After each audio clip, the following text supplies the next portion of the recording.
How's it going, everyone? Okay, so let's see if hear everything. Everything's going good, guys. I'm looking at chat. Also, I have Glumbird James from Prolekult with me right now. He cannot see chat though.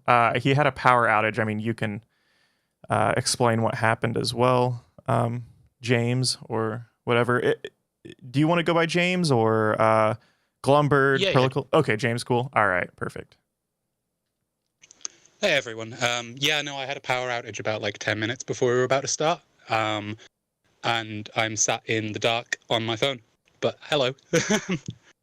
I see Comrade Watermelon says, it's all good. The CIA is trying to cut his electricity. Be very, very fitting.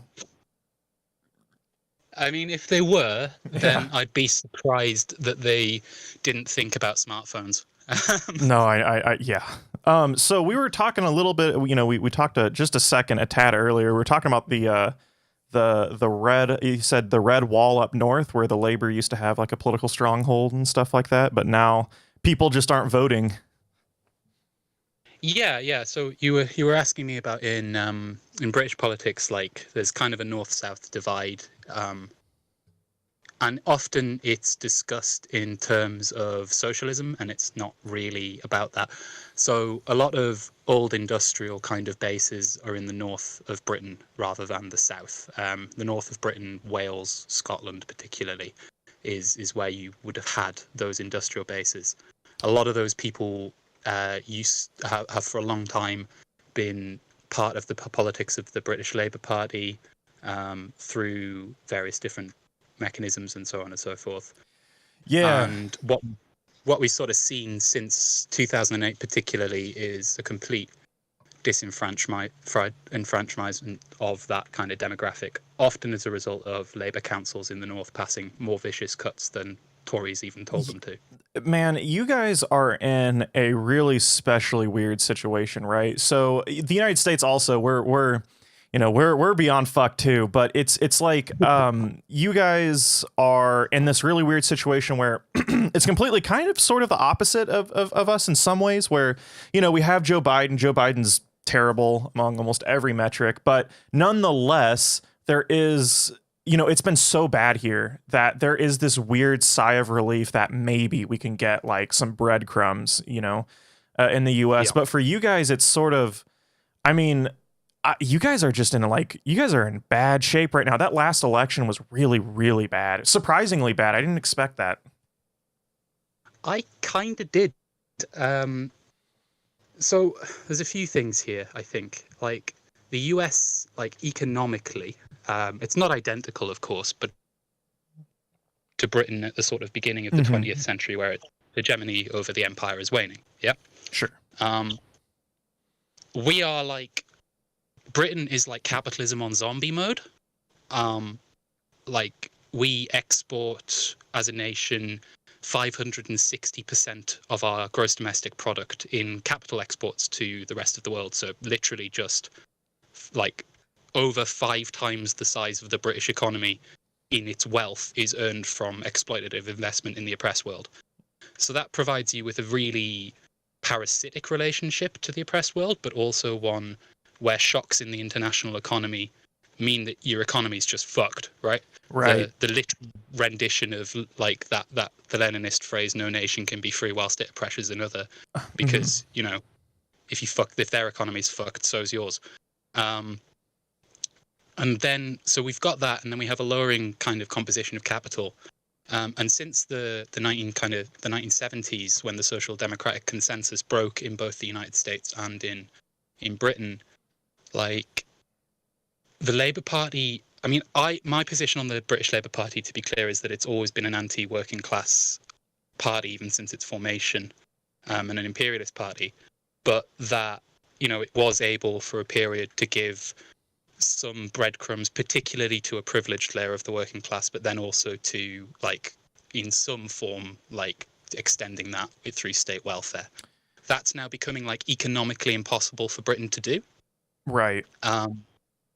And so you now have a scenario where even kind of sympathetic liberal presses, because of the kind of both the ideology of neoliberalism and then also kind of this economic circumstance weren't going to give any ground even to Corbyn's like vaguely social democratic program, you know? Right. And you know, and what's even a little bit more sort of depressing too that I've thought about is that Corbyn in many ways was like he was in many ways a bit more progressive on economics than even someone like Bernie Sanders. It shows that like the world that we are living in is just it's like our entire idea of like human and economic emancipation and stuff is just unbelievably flipped on its head beyond belief. And you know, I'm looking in chat real quick. Joey Stoccato says we produce nothing in the UK anymore, and like you're saying, like the entire economic system, and pretty much in the Western world in general,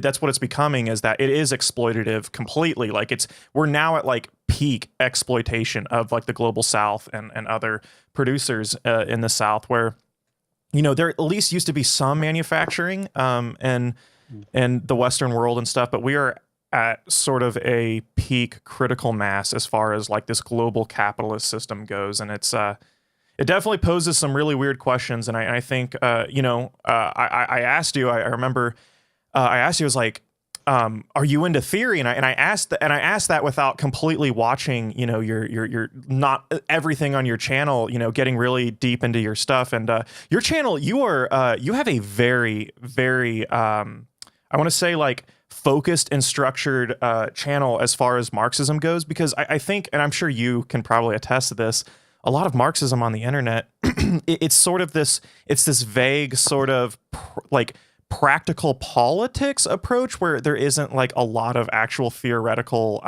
weight to Marxism, if that makes sense. Like it's sort of really, really loose, but you have an extremely focused channel on like Marxism. Like I watched your newest one, We Demand Tomorrow, and you went into detail about materialism, dialectical materialism, and historical materialism. And so I feel a little stupid about asking you that, but I think yeah, no, you definitely you've done your homework, which is really good. I know that sounds sort of like, I don't know, somewhat pretentious, but it is because I don't think a lot of people do have a grasp on a lot of the theoretical terrain around Marxism. But nonetheless, I think this weird global capitalist world that we are living in definitely poses some interesting questions for the future, theoretically speaking, because I'm a little bit on a standstill. I'm as far as Marxism goes, I think we've talked about on this channel before. I think Marx. Sorry, I lost you a little bit there. Oh, did I cut out a little bit? A little bit, yeah. Okay, gotcha. Yeah, so we are in this weird global capitalist world where, like, I really do think that, you know, here's a Marxist analysis that's actually, you know, that's very accurate. That we are at like everything that I think Lenin said, and even like a lot of the parasitic relationship, like you're talking about with imperialism. We're at sort of like the apex of that, right? We're at the height of it. Yet we are also, you know, in this channel, we talk a lot about larger theory that goes into psychoanalysis, postmodern kind of ish theory. I also think, though, and another analysis can show that like we are in this really, really weirdly confused state where even though we are in like peak parasitic capitalism, we live in this weird hyper reality of things, and I don't even think people can even rationalize. They can't even comprehend it. It's like it's totally foreign, and I think capitalism's at its absolutely most dangerous point. I'm just wondering what you think about all of this going on today. So, I mean, to come in on a couple of things there, I think like, thank you for the points around the channel. We do really try to keep it very structured. It's very good. Thank you. We're trying to kind of develop really a demonstration of both the theory and the philosophical origins, and also its like practical use in analyzing contemporary phenomena, and set that out as almost like a course, really. But to come in on kind of the broader theoretical questions you raised there. So in terms of where we're at with the imperialism, like we've passed peak capital, arguably now. Because you can see that in like a number of like really concrete economic limits that are being reached upon. So first of all, you know, one of the defining characteristics of imperialism is its parasiticism, as you quite correctly said. But like we've reached a point where the deindustrialization of a lot of the oppressed world has been achieved. the industrialization that was claimed in the earlier phases of globalization to be going to sort of turn Africa and Asia into these economic powerhouses has receded on particularly the African continent, and sort of stagnated. So, and that's because those export costs are tending toward costing more than managing production at home with automation, which leads to a really confused position where they need to maintain parasiticism in order to maintain the control of their capital, but they also don't want to invest it anymore. So it has this really weird contradiction going on there, that like the parasitic relationship is kind of breaking down a bit, even though it's still very much functional and felt in the oppressed world, obviously. Absolutely. In terms of kind of the point about like what you were saying about hyperreality, I have a sort of specific view on this, I think, because I think you're correct that, like, you know, postmodernity,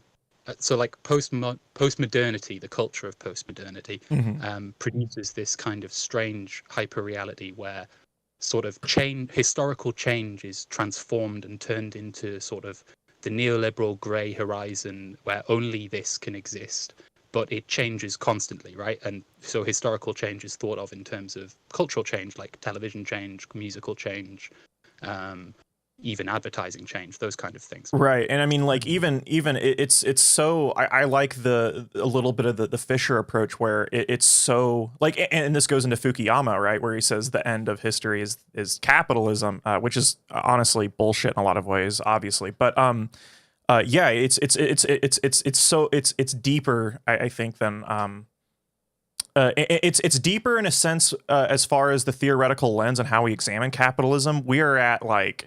I think we are at like it's just an extremely potent point in history, for sure.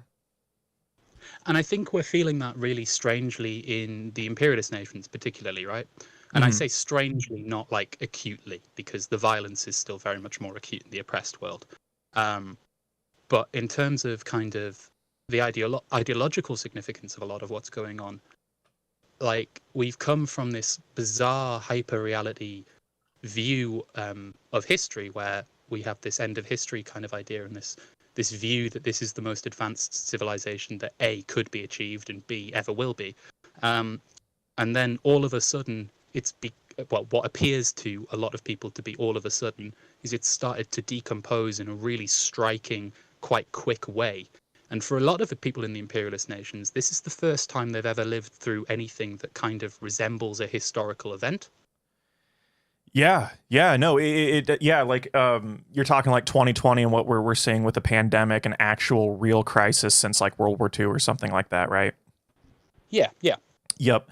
It's yeah, absolutely. Like I think that we're definitely you know, when you think about what happened with Thatcher and Reagan, you know, with the neoliberal revolution, it's just accelerated massively, like the complete falling apart of capitalism, where you know, and this is where sometimes I would push back against some theorists. A lot of theorists today will say that capitalism, no matter what it does, it completely re-strengthens itself, and like I agree with that analysis up to a point where capitalism has this incredibly elastic way of just completely turning itself over and recovering, but it mainly does that through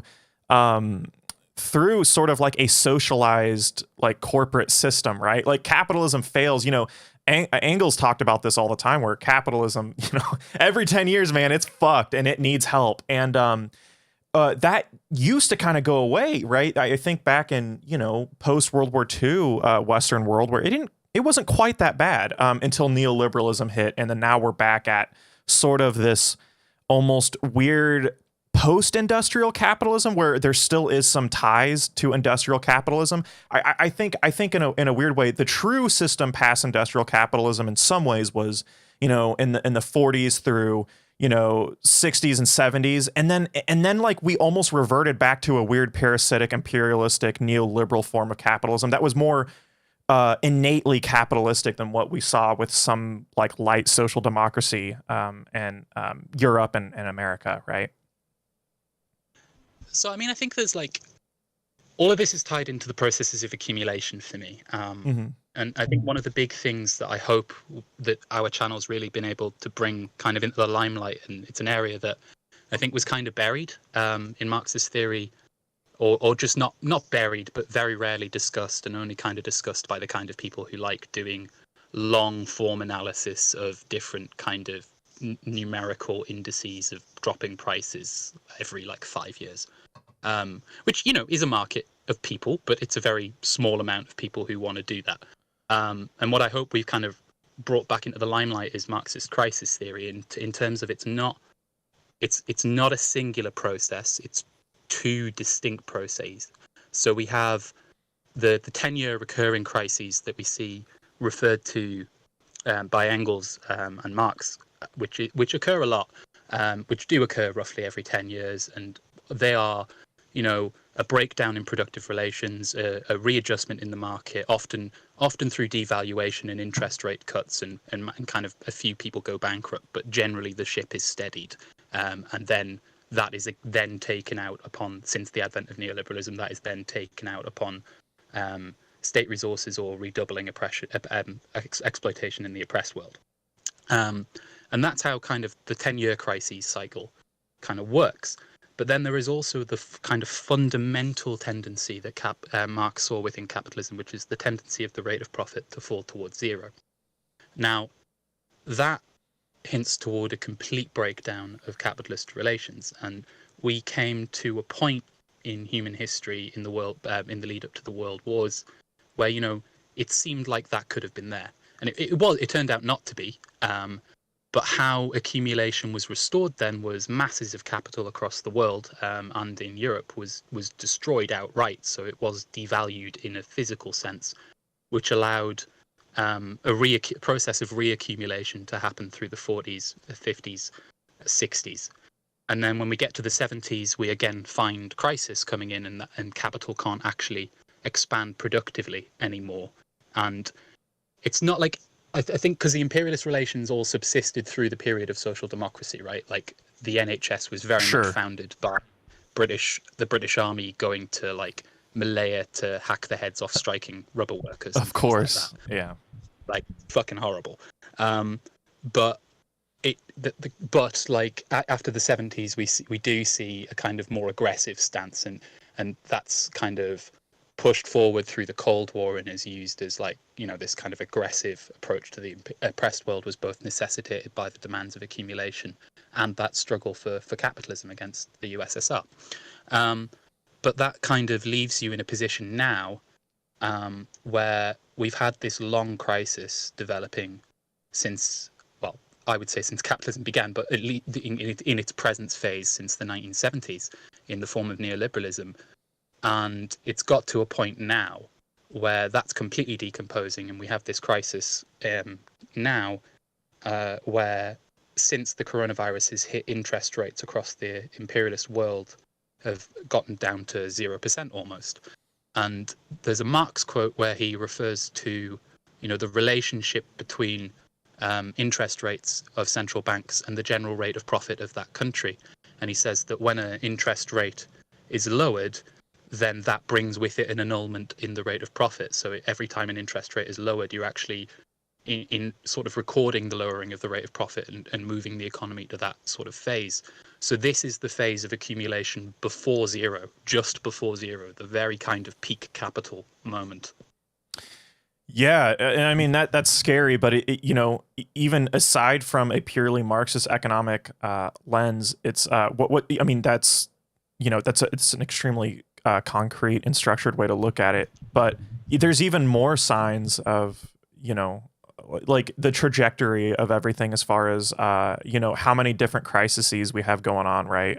With like climate change, we're like, truly, I think there's this like all-encompassed notion. Like I saw in chat, someone said, do you really think this is the end of this is really late stage capitalism or peak capitalism?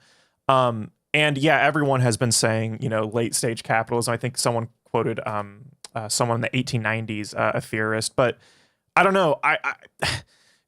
Because like, I don't know. I have, you know, there isn't like a lot of like a scientific structured feeling, but we are at a point where with something like climate change, with complete, with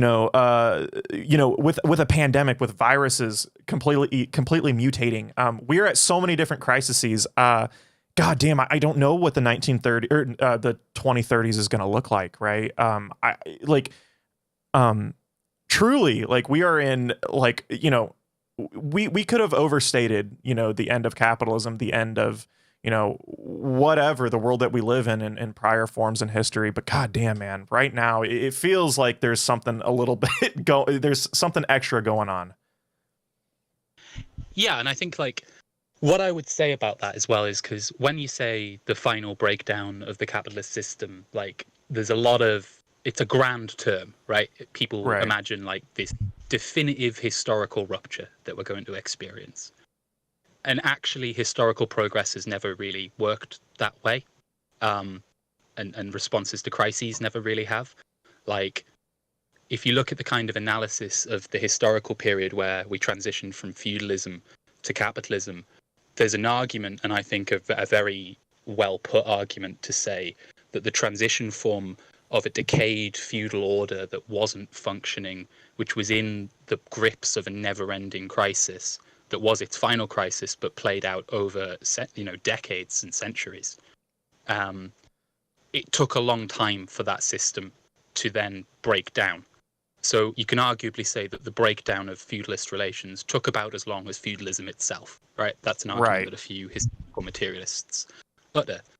I don't think we're going to have like enough time left on the planet if capitalism continues to grow, or continues to exist. It can't grow anymore, and I think that's the key. Absolutely. And I was thinking that too, where if it does take, that historical like epoch, the amount of time feudalism dies in the same amount of time like our historical conception of it has existed, we don't have enough time, right? In a lot of ways, where climate change is just like, I think what is it? We demand tomorrow. You talked about this a lot. It really truly is like socialism or extinction. I don't think like we're just there's so many different ways where we are.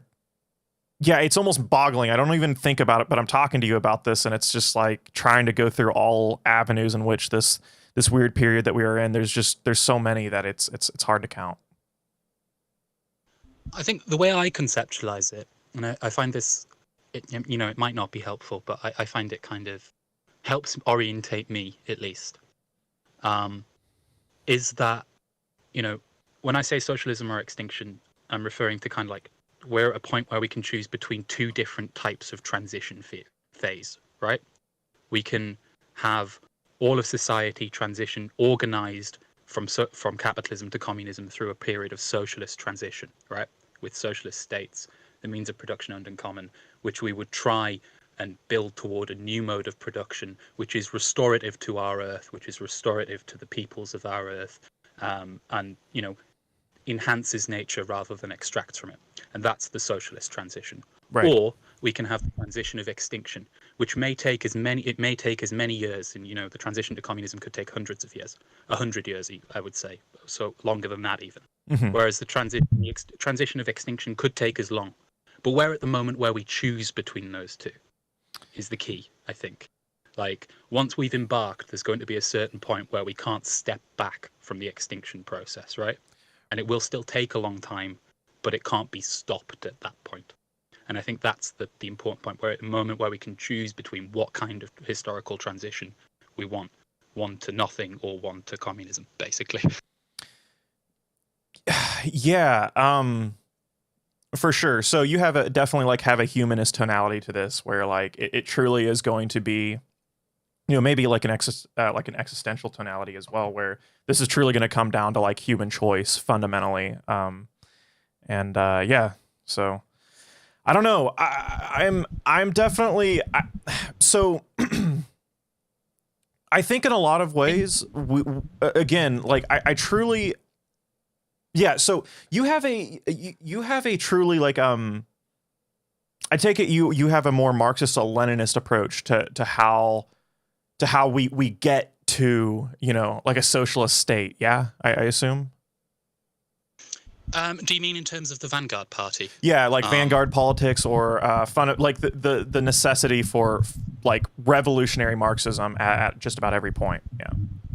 So I think yes, but with the clarification, right? Mm-hmm. So I quite explicitly call myself a Marxist in public rather than a Marxist-Leninist now, and the reason for that isn't because I renounce Lenin at all. Sure. Like, I agree with what Lenin wrote, but there is a need to return to Marx on the left. I feel on the Marxist left at the moment. I feel like we talk about Marx a lot, but a lot of people have only really read secondary sources. Yeah, 100%. And we need a return to Marx and to actually grapple with the foundation of the philosophy and the theory, right? Mm-hmm. But also, the theory of revolutionary change has to be situated in concrete contexts, and there's a lot of discussions that need to happen about the Vanguard Party, in my opinion. Not because I don't think we need a Vanguard Party, but because I think what the Vanguard Party was in Russia is going to be very different to what we need now. 100%. So there's a part which is, this is normally the part that a lot of people have a difficulty with in Lenin, where he's talking about the idea of the need for disciplined communist cadre to bring revolutionary ideology into the working class movement, right? Mm-hmm. And a lot of people have a lot of disagreements with that because it's elitism. What they don't recognize is he's writing in a context where most of the Russian population were illiterate. Yeah, 100%. Yeah. Mm-hmm.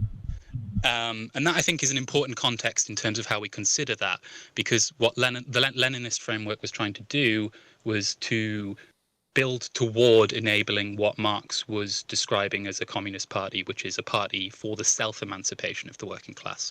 So I think it's a concrete phase, but what I would like to say is, yes, it's revolutionary change, I would argue, but with the stipulation that I don't think these things are like static, non-movable, sort of doctrinaire type things. Right. That's, and it's interesting. I like how you said we need to sort of really grapple with what Marx is talking about, because a lot of what I have experienced from Marxist is that it does typically, that their ideas of Marx come from individuals like Lenin. Like, they will read State and Revolution, as they should. I think everyone should read State and Revolution. But I think the world is so radically different, and not only capitalism is different, but fundamentally the systems that Lenin and even Mao were dealing with were actually different than industrial capitalism in many ways. I think there is. Thank you, David for the $10. I appreciate that, my friend. I think in a lot of ways. So a lot of people hate this. A lot of people, like a lot of Marxists, really hate this. I'm sort of in the position that we fundamentally need new Marxism now. Like, a lot of people hate the idea of something like post-Marxism. I find that the analysis of pure, unadulterated, like materialism, is completely necessary. Like, anything that even touches like sort of like idealisms is completely insufficient. I really think that we need to find a way, and critical theory kind of tried to do this, but I think critical theory did a decent job of this, and then you see a complete rejection of that under like post-structuralism and stuff like that. But yeah, I think we need a fundamental merging of idealism and materialism as for like a pure analytic in analyzing capitalism, right? So you talk about the importance of analyzing Marx and what we're talking about, like the philosophical and theoretical core terrain of Marxism, and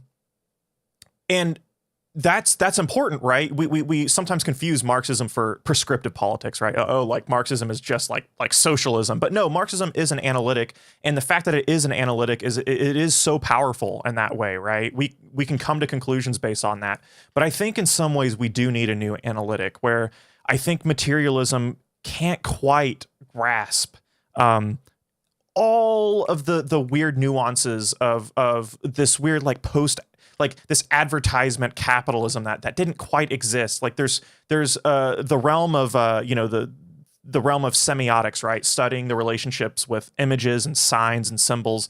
I think we need to completely merge idealism, materialism, and understand I think we need a new analytic, I think, and in that way we need post-Marxism. But I don't know what you think about that. I know a lot of people absolutely do not like that whatsoever. I would disagree, but I think it's something that's worth discussing in a greater length than often the disagreement is given. You know, like there's a tendency to sort of be like, oh, that's just reactionary, right? Uh-huh. Which is, it isn't helpful on either side. Right. So like, why I disagree is specific, and I think it's because a lot of people, if you're grounding yourself in Marx, right? Right. The materialism, the emphasis laid on materialism is not just to kind of draw away idealist socialism, because Marx and Engels didn't just do that; they also Right. critiqued the materialism that they were using. Sure. Right? Like, Yeah. there are different types of materialism, and the Marxist form of materialism views matter not just as objects and physical reality, but also in terms of our relation to them and how we act in relation to them, crucially, actually practice what we do, which no other materialism up until this point could really consider as an organic kind of standpoint. It was all matter is eternal, basically, or unchanging, or changes rests in cognition still, Right. and we can whereas Marx and Engels really situate it in kind of the struggles of a living humanity. Now, I don't think that precludes the study of ideology in people in the way that people think it does, and I think that there's a useful letter from Engels where he describes why they laid so much emphasis on materialism and how that has produced a tendency in younger socialists to only stress materialism, and why he thinks that's a massive mistake, basically. And I think that's a really edifying way of looking at it, because the Marxist dialectic doesn't... Well, first of all, there are actually two Marxist dialectics, but that's probably a broader discussion. But yeah, the Marxist dialectic's actually a lot more critical of the idea that ideology doesn't shape reality than people think it is, because ideology definitely shapes reality in Marx and Engels' terms. Yeah, well, that's like in a lot of ways that's the core Marxist analysis in some respects. That's where, but that's kind of where I go to, because obviously earlier Marx wasn't earlier Marx, I would say, is a lot more humanist and much more like maybe materialist, but like I think that's the thing, is that I get this sense that like a lot of later Marxism within the classic period of Marxism with Engels and Marx they almost do like I think that's the thing. It's like this pure materialism that you said that Marx and Engels do not really like fundamentally own, but a lot of Marxists do. I still think that has taken over the analytic though, right? Like and in that sense you can sure like argue that, okay, well, that's just not Marxism, and fair enough. But I do fundamentally see like the standstill nature of this raw, pure materialism. So I don't know. Do you disagree with that approach, or do you just disagree with that? That's just Marxism. That's not Marxism, rather. Sorry. I think it's an understandable position to adopt in kind of in a world that's ideologically dominated by crude materialism and idealism. Right. Yeah, like, sure. Understandable retreat. I think it's something that is also kind of a consequence of like the material defeats suffered by the Marxist movement in the 70s, 80s, and 90s. Sure. As far as like a political system, or like a prescriptive politics, right? Yeah, rather than just an analytic. Yeah. Yeah, it's turned into a kind of like it's turned into a positionist kind of view, right? Where it's this is this because materially this is this, right? Right. And that's how we explain things. What's gone from that, and I don't think it's not Marxism. It is Marxism, but it can be crude Marxism, perhaps, is the best way of viewing it. Because what we really want to try and get ever closer to is the real in Marxism. And the real is the combination of material phenomena and how we relate to them, which is also material in terms of, cognition and also in terms of articulation of ideology and how those contests play out. And for Marx and Engels, the key here is always that the material plays out in class conflict and therefore also in ideological struggle. So it's not that it's not Marxism, but it's responding to a certain set of phenomena and perhaps lays emphasis on certain things more heavily than it should, I think is the way I would phrase that. So an emphasis on idealism more than it should, yeah? Yeah, and an emphasis on kind of the critique of the bourgeois ideology rather than the critique of bourgeois political economy as well. I see. Okay. Yeah, so I'm trying to see how I could approach this. So no, I don't fundamentally disagree with any of that. I just think what you're saying is so radically different from the approach of a lot of Marxists that I have talked to, where it is like, quote unquote, vulgar materialism, right? In some ways I actually don't like the term vulgar materialism because I think people use it incorrectly. I think in some ways vulgar materialism and how it's used in today's world is it's something that doesn't recognize like this shape-shifting identities or like individuality or something like that. And I think that's a really bad definition of vulgar materialism. I think if anything, if there is vulgar materialism, it's something that doesn't talk about the sort of ideological tendencies of the world and stuff that does sort of still exist in the atmosphere that I think we can't escape it. Like I think that something as far as this materialism goes, there's something that I don't think Marx and Engels, I think maybe were onto this, but a lot of later theorists, they could never have predicted how well capitalism sells ideas and lifestyles. I think that and we're dealing with a whole new different analytical beast in this context, right? Where this is exactly where I say that things like critical theory is absolutely necessary to read alongside Marxist theory. On the internet, you sort of have this approach where read Capital, read State and Revolution, and you should read those things. But I think what's even more prescient in a number of ways, analytically speaking, and even in the approach of like radicalizing people, is something like critical theory. But I think that's exactly where we're running in, where we're getting to, is that I think there are some things that fundamentally we need to rupture from the sort of pure materialist canon, and it's the relationship in which capitalism doesn't, the systems and ideology doesn't just exist within this material formation. But yeah, that's my approach on that. It doesn't seem like you fundamentally disagree. I don't know. I'm curious what your take is on that. So to come in on that, like, so critical theory, I have a number of problems on, but like it's hard to talk about critical theory as kind of critical theory rather than individual theorists. Right, with like Adorno and Marcuse, yeah. It's quite a diverse field. Definitely. A lot of different things, and it's not fair to lambast them all as one, in my opinion. Sure, yeah, absolutely. But I think it did reflect a certain change in both Marxist critical culture, particularly in the West, and kind of the defeat of Marxist critical culture in the West was when critical theory kind of managed to really get there. Similarly with post-structuralism, that then comes out of that and so on. You build up through this. Mm-hmm. But I think what we have here is, first of all, there are certain things that the Marxist texts that have been written in the past can't explain, because it's not that capitalism hasn't generated any new phenomena, right? It has. Observably, it has. We're talking on a live stream right now. That's a new phenomenon. Sure. Yeah, and that's from like a material tonality as well, as far as technological growth. Sure. Yeah, but also from an ideological standpoint, this has huge new ideological ramifications. And I think I think Marxism per se can explain that. Okay.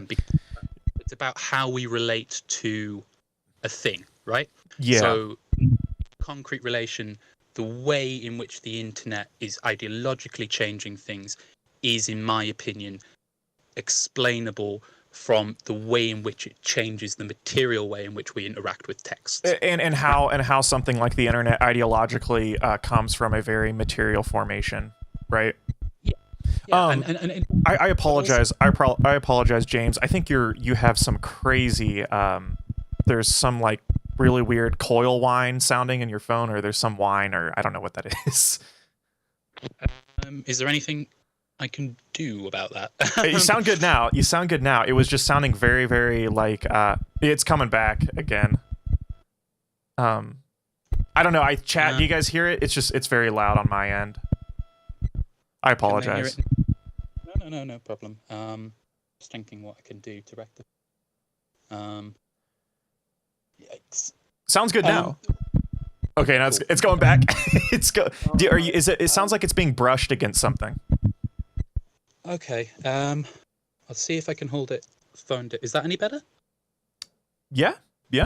Well, it's going. The minute you talk, and then it goes right back. I'm not sure what that is. Okay, that's a bit weird. I think we might be about to get power, so I might be able to go on my laptop if that would be better. Oh, okay. I think we're good for now. We'll go through with it. Okay, cool. They're saying it's not too loud. I have some crazy monitoring headphones, so they're like super. Okay, people are in chat. If you guys, it's not too bad. Perfect. We're golden. My headphones are fucking crazy. They hear everything. But anyways, okay, yeah. So, the ideological like tendency or the ideological existence of something coming from a material formation. This is exactly where like I would say I'm actually a materialist. I just think I think when you actually get down to the nitty gritty and you see the continuation of things through like ideological lens, I think it's something that almost doesn't exactly exist out of raw materialism. So I think the approach that it's not idealisms per se, but and this probably is under the vein of idealism, but I find this analytics so valuable that it's like in the social foundation of in which we do things, right? We create this conceptual field in the way in which we just act, right? So I think as far as ideology, we're talking ideology. I really do like the Žižekian approach, where ideology isn't necessarily what you think, in the sense that like materialism or material, it affects our cognition, it affects everything from there. But there is sort of this like continuation of ideological structures through action that it exists in a whole different realm. And if we accept that realm exists past just pure materialism, we can analyze things in a sort of I think in a sort of like very beneficial way. So, and I think of fields like semiotics as that. Like, I think that when you look at signs and symbols and how they interrelate, and through like even psychoanalytic tonalities, where if we take psychoanalysis seriously in the traditional sense, it's kind of wrong, right? A lot of critical theory talks about how like, okay, these post-Freudian people, they're radically individual. Like if there is something as like idealisms that are, that's pseudoscientific in some ways, it is psychoanalysis, right? But I think what's useful about things like psychoanalysis and semiotics and examining especially this postmodern capitalism, which I do think that's a very good way to describe this world that we are living in the Western world, right? Industrial capitalism still exists in the global South, by the way, right? So this is where a very, very traditional approach to Marxism is actually, in my mind, very, like, it's totally accurate. But there is some weird new depth that we are experiencing in this Western world where I think things past the traditional Marxist material approach is very necessary. And someone says PLK Zizek is a vulgar Hegelian, perhaps, but I still don't think that it's like necessarily bad. But I don't know. I do. We talk about a lot of critical theory on here. I just didn't know what some of your gripes or some of your complaints about some critical theorist. If you have any in mind, maybe Adorno or whatever. I'm just curious to hear. In terms of the Frankfurt School, right? Okay, right. We take this as a whole. So you have this kind of moment in the Frankfurt School, and it's not that everything that they wrote was useless, to be clear. Like that's not a position that I would take on right. that. What I would say is that we have this moment in the 1930s with the Frankfurt School, which sealed, I would say, and was an expression of a broader shift away from the critique of political economy and toward the defense of democracy, those kind of things in face of the rise of fascism, right? And they did some really good work around that, and they also did some really, really good work around understanding certain cultural things, right? And that I won't dispute.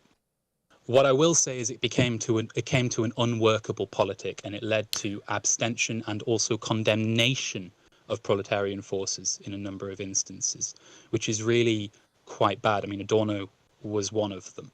I also find a lot of it reflects on questions that aren't questions until you turn them into questions. And that can still be fruitful. It's not useless, but it kind of detracts from the main point, in my opinion. And I think the big thing within the Frankfurt School, and actually a Marxist who I think is really important to highlight here, is Henrik Grossman, who was a member of the Frankfurt School for a period, and was the only member to focus on economics, right? And he focused on the economic breakdown of capitalism in his seminal work on capitalist accumulation. And his view was that they shift away from economic analysis toward these kind of more ideological trends was why the proletarian movement lost in a number of instances. It was a key reason as to why, because it lost the kind of analytic power of viewing where class struggle was going to come from, and instead focused on the kind of ideological elements which could be fought inside a broader cultural machine, and a sort of generalization of the struggle is my kind of... Okay, so... concrete proletarian, concrete circumstances were approaching an ideological malaise. Okay. Okay, so I actually kind of... so that's an argument sometimes that I hear quite a bit, but this is something that I'm curious. I think this might actually be pretty useful. And I think this is an honest argument, but I think sometimes what we have to do, at least what I think is super valuable, is separate in a way the sort of the prescriptive politics of, say, Marxism, or of the critical theory or the Frankfurt School. Frankfurt School didn't have it didn't have a prescriptive political tonality in a lot of ways. Sometimes Marcuse talked about, and I would disagree heavily, that he says art as liberation. I think that that's pretty overly positive, but he's one of the very few, the Frankfurt School, that had a very positive approach to prescriptive politics. But I think the analytic of it, the actual fundamental analysis, though, is extremely helpful, and understanding things like the culture industry. I think this is where we can take sort of the form of Marxism and its prescriptive politics and how we deal with the political economy, but we can also take it in a way where the analysis of critical theory is actually still extremely relevant, right? Like I can't think of anything more relevant right now than something like the culture industry, something like the radical analysis of things like advertisement and the weird, confused state of things. And then this is just the Frankfurt School. And then we go on to people, and I think are arguably more important, is people like Mark Fisher, where he talks about this new, the new human ideological condition of that capitalism brings on, and that's like of ultra nihilism. It's stuff like that, where I think the prescriptive politics of Marxism isn't actually like antithetical to this whatsoever. Matter of fact, I think that critical theory, and I even think postmodern theory, the post-structuralist world thing, I think it can contribute to a Marxist politics far better than I think than a lot of people would admit. So like, in that sense, like, I think the analysis that critical theory, that postmodern theory brings, could very much benefit movements of prescriptive Marxism, movements of, socialism and stuff like that. I come in on a few points here. Like, I think what might be useful here is sort of outlining conditions and limits upon what we mean here, both by on the utility of Marxism and like what it's intended to analyze, right? like it doesn't analyze everything. Like Marx and Sure. Engels don't have a theory of art criticism or a Sure. theory of like or like a critique of bourgeois science even by that point, right? Right. And so you have a very kind of specific thing in terms of what they're attempting to do a lot of the time. And I think those limits are really important to observe. So Right. capital often gets thrown around as like, this book explains all historical Yeah. development. 100%. Right? Yep. What it actually is taking bourgeois political economy on its own terms and showing that even on the terms of bourgeois political economy, the system is doomed to collapse. That's what capital is. It's a critique of bourgeois political economy. It's not a roadmap, right?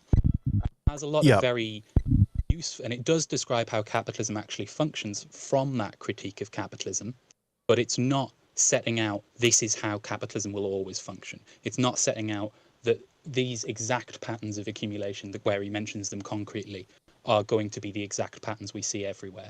What it does set out is that, you know, the kind of crucial factors in terms of the tendency of the rate of profit to fall, the role of the proletariat, the dual character of the commodity, and all these kind of other different economic categories that Marx is discussing and critiquing and drawing out the implications for, like the dual character of the commodity, that it has a use value and an exchange value at the same time, is actually like a really important use of separation of categories and a busting open of bourgeois political economic categories to show the real contradictions in the commodity, embodied in the commodity. And that's a really useful criticism.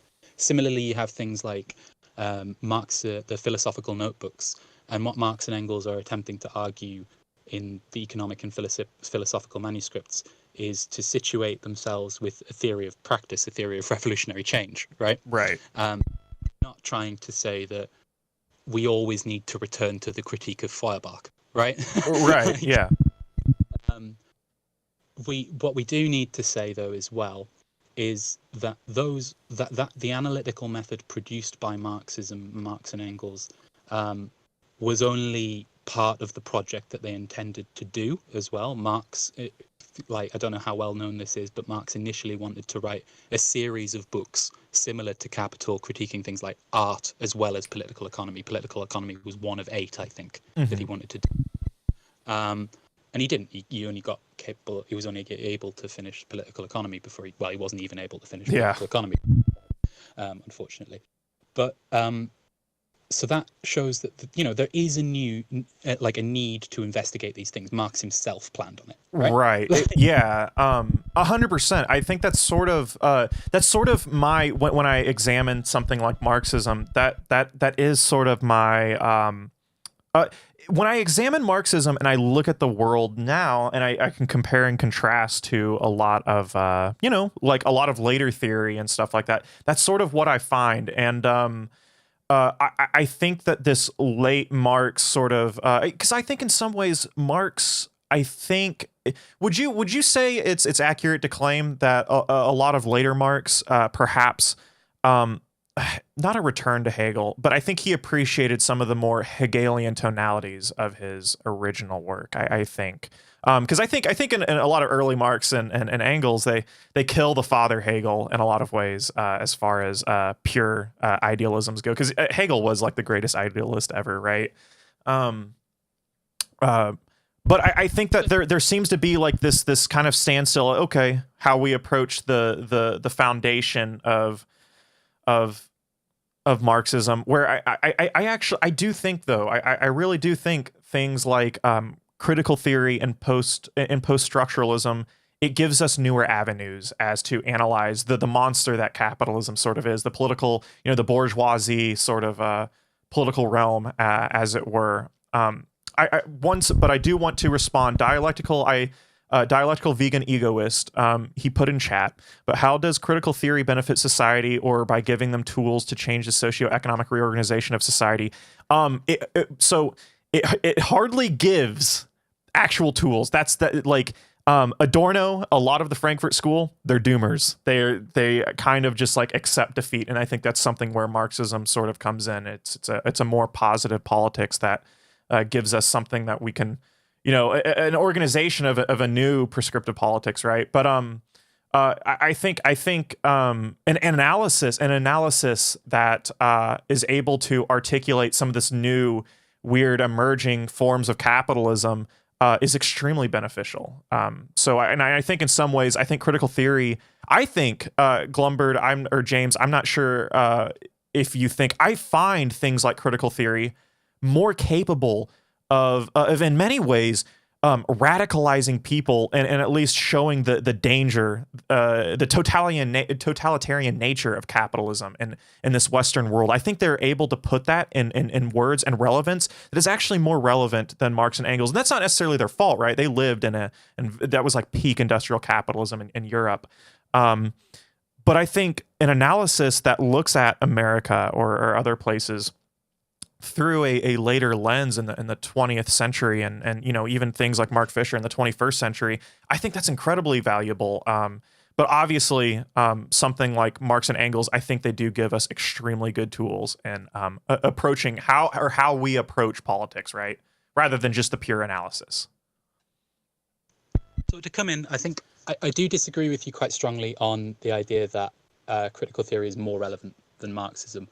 Well, I think I was kind of leading up to saying with my kind of view of like we need to talk about these things. Marx himself wanted to write books on like bourgeois method of art, the history of art, and the kind of those historical processes and things like that, and the functions that they play. And that's true that we need to discuss those things, and the Marxist movement has done so in a number of ways, and there's a number of critiques and lessons we can draw from that. And a number of applicable things we can do. What I think we need is a Marxist critique of critical theory and a Marxist critique of postmodernism, because it's not that they're not describing things that we need to look at. They are, but they're also, in my opinion, vested in, like, so for example, postmodernity and postmodern theory is probably the easiest one to dismiss for me, because it tends to be focused upon historicisms. It focuses upon the critique of consumer society, which isn't a thing unless you erase the oppressed world from existence. And a number of these kind of things that I just think are quite demonstrably wrong, but do help us understand and criticize attitudes that have grown in the Western imperialist nations. Well, I wouldn't say, I think I would jump in and say I wouldn't say that understanding consumer society is anywhere near separate to understanding the oppressed nature of like industrial capitalism and the global South or stuff like that. Matter of fact, the industrial like sort of oppressed nature of the global South can help explain this new weird consumer society that we live in, right? I think this is where I have truly like an appreciation for a pluralistic approach, and because I find that there is relevance with both, I think this is exactly where like I think we're running into I think it would be extremely dogmatic to just dismiss a lot of these extremely relevant things, because a lot of them like really do feed off of each other and they add a relevance to both, right? And so I think sometimes it can be overstated, the sheer the sheer disagreements with pure like Marxist. I think we lost him. Oh, you there? Yeah, sorry, I accidentally click hang up rather than unmute. No problem. Yeah, so I truly think that I think a critical theory approach, but critical theory isn't, well, critical theory in general, I'd say postmodern, post-structuralist philosophy in theory is much separate. Critical theory though is very much, I don't even think, I mean they'd probably call themselves Marxist. They did in many regards, but then some, depending on who you're talking about. But yeah, I think that they can benefit each other quite a bit. Mez says in chat, so the main tool that critical theory presents is radicalizing people. No, that's not necessarily it. That's just an effect that we can find. That it's you keep saying it's beneficial, but not how. I think an analysis that shows the sort of relevancy. So like something like capitalist realism. This is why I talk about capitalist realism. This sort of nihilistic approach that is sort of a result of a sort of postmodern capitalist tonality, stuff like that, is extremely useful because it explains our sort of human condition in a lens that that builds off sort of the Marxist oppressive tonality. Like I think that just an analysis that helps explain this new phenomenon is extremely useful. It doesn't necessarily have to lead to a prescriptive politics per se. I think that's what philosophy is, right? So a lot of people say that philosophy seeks to add clarity to things rather than actually like build off of a political movement. Yeah, I don't know. I see. This is why I don't know. I try to tell people though that that's definitely my angle, is that we need to find a way to try to approach Marxism through and critical theory through a sort of pluralistic lens. I think that would be extremely beneficial. I mean, like, to come in on that though, like, there's a few things that I think we need to like I think we need to talk about individual critical theorists to say like, what is useful within them and what isn't. Right. Sure. I think when we're talking about this as a generalized tendency, we have to observe its roots in Marxist humanism, right? As well, like critical theory does have its roots in Marxist humanism through Lukács, and Lukács's insistence on a Marxist humanism. I actually am not a Marxist humanist in the sense that I don't think it ever needed to be said, because the center of the Marxist analysis is always human beings and their actual revolutionary ability to change the world through the way in which we work, which hasn't changed remotely. That part of the analysis is absolutely correct. Similarly, the historical nature of the dialectic was correct. The tendency of the rate of profit to fall towards zero has pretty much a history rather than a theory now, right? Like, all these things were correct in Marx's operative critique of capitalism, which reveals that there's an underlying truth within his methodology, within his approach to the world, which does objectively, and this is the thing, I think here's the key thing, what Marxism is intended to be is a partisan science. It's not intended to be a complete view of everything in the world. It is intended to articulate scientifically the material and political interests of the proletariat and the working class. Right. So I just, if you don't mind, I'd interject there. Isn't that's sort of that's kind of like the approach that I'm taking, where it is a beneficial partisan science where it's not supposed to explain everything, but that's not an issue, right? I think this is exactly where we can have discussions about critical theory and later examinations of this capitalism that exists today and stuff like that. I don't see the fundamental problem here with that approach. I think that there's a confusion in so there's a problem here, in my opinion, with critical theory. There's a huge problem in terms of like where we're situating the analysis here. So we're talking about needing analytics to be able to understand the postmodern, for example. Yeah. We're talking about analytics to be able to understand the kind of nihilism of the working class, and so on and so forth, which is a feature in the imperialist nations, certainly, and particularly, I imagine, the United States, actually, given the intensity of culture. 150%, yeah. But then what I think the Marxist analysis can explain those things, and the key distinction comes down to whether or not we root those things as expressions of things within the class struggle, of material phenomena within the class struggle, which I would say it be an expression of defeat, and in my opinion, not from a number of critical theorists, but certainly from some, and certainly from the postmodern intellectuals, which came to sort of broad hegemony through the 70s and 80s within university spheres and academic spheres. But there was an intentional distortion of Marxism as well. We know very well the CIA involvement with a number of these things, and an intentional attempt to move us away from Marxist critique of reality and toward a kind of more postmodern critique. Now, to kind of round off what I was saying here, the contradiction I feel isn't that these people have nothing to say, because they do. They have some interesting things to say. There's certain problematics and certain kind of logical exercises you can do from all these texts, which are really useful and clarifying of certain phenomena. But what they are describing is an isolated phenomenon, in my opinion, rather than the process that led to it. So it's not that all of these are wrong, but I think why we need a Marxist critique of these things is to then again root them into the material process, so we can explain that actually all of this is as the decadence that it was in late Rome, right? Right. So But what you were saying is we need a purely singular approach with Marxism. That these critical theory like based or post-structural based analyses just have no room for a new left politics, perhaps. So I mean, like the kind of, I think the demand I make at the end of the point I make at the end of We Demand Tomorrow, where we need a genuinely critical Marxist culture, right? Like we haven't had that for a long time. It was destroyed.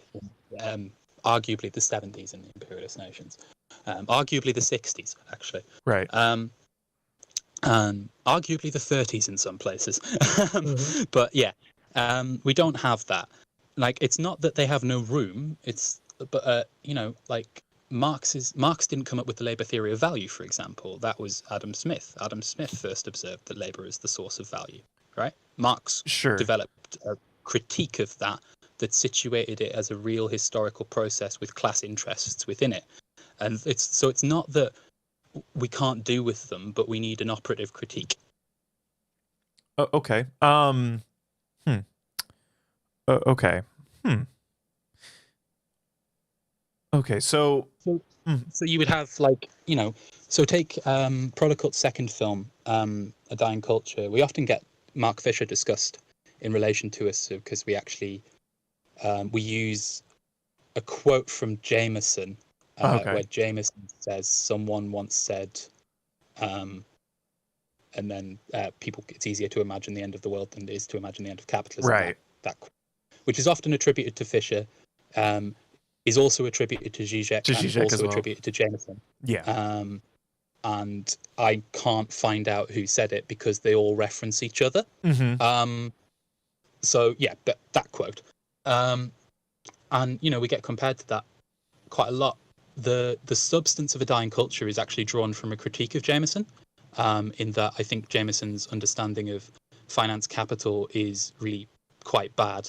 His understanding of a lot of kind of the material basis of these cultural phenomena really suffers, and so the emphasis of that film is on state, material, and class forces, which led to this transformation, which led to this position, and this kind of emergence of a postmodern culture and a postmodern kind of theoretical body. And so it's not to say that we can't engage with these things, but we need to build like critiques really, really kind of vested in proletarian movements that draw out what elements of those critiques are true and are kind of relevant, but also set them on a material basis in the way that Marx would with the labor theory of value, for example. Okay. Yeah, no, I wouldn't necessarily disagree with that at all, actually, really. I just, man, I fundamentally, your approach, okay. Yeah, no, I think this is, yeah, no, I completely, matter of fact, I think this kind of sort of is my angle, really, because, yeah, like you said, there is there is in many ways a sort of unscientific, pseudoscientific sort of, I want to say nature to post-structural theory, but this is where sometimes I think the analytic of the structural analytic, there is a we do run into troubles, right? At completely finding the core tendency in a structure, right? The baseline or what have you. I think that's a decent approach, but I think I would take the positive Marxist analysis that we can find that, right? But yeah, I see your angle. It doesn't seem to be radically different though, from mine. But I do see from the angle that you talk about, or from the traditional Marxist approach to politics, I do see an extremely I think I saw someone sent me a meme once. I think we should probably do away with this, but someone sent me a meme of I see a pretty almost a violent reaction sometimes of postmodernists. I saw a meme of like postmodernists get the wall first, the wall meme and shit like that. I think that there's I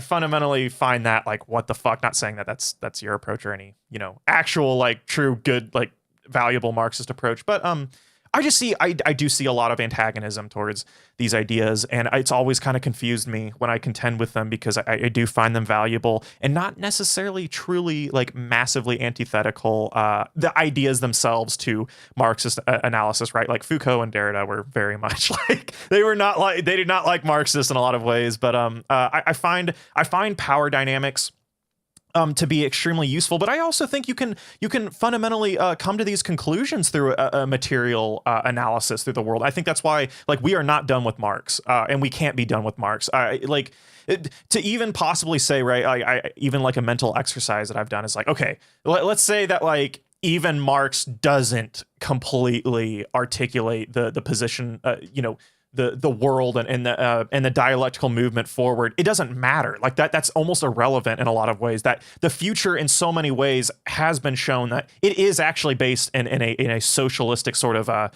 formation. Like socialism will almost have to happen. And I think that positive nature of Marxism is actually still relevant, where a lot of post-structuralists say otherwise. But that's why I have this, like, not to get my analysis of capitalism, not to get, it's kind of funny because, Jordan Peterson would always say like the postmodern Marxists or whatever, and that makes no fucking sense. But I do sort of understand a potential weird synthesis between some post-structural critiques of this capitalist world that we live in and power dynamics, along with a very material analysis as well.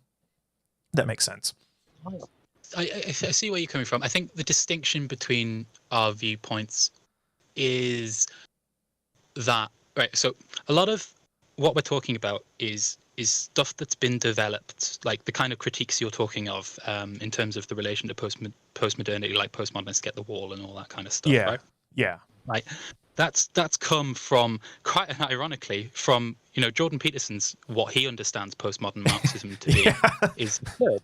That doesn't mean that there isn't a postmodern Marxism, and actually there is. And it's there is. People who are immersed in the kind of weird cultural forms of quote unquote Marxism, where they, essentially have a fetish for it rather than an actual desire to change the world, and they treat it as a cultural thing and something that can only really matters when it's a meme or when it's something that they can consume or a cultural product, right?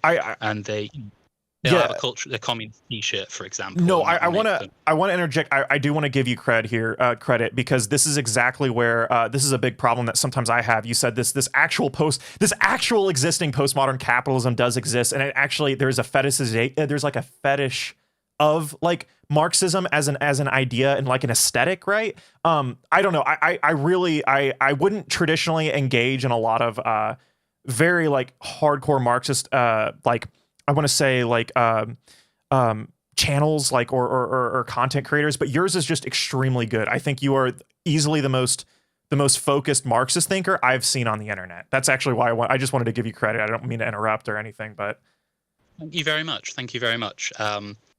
I think it's to do with the fact that my political basis is in organization and on the ground activity.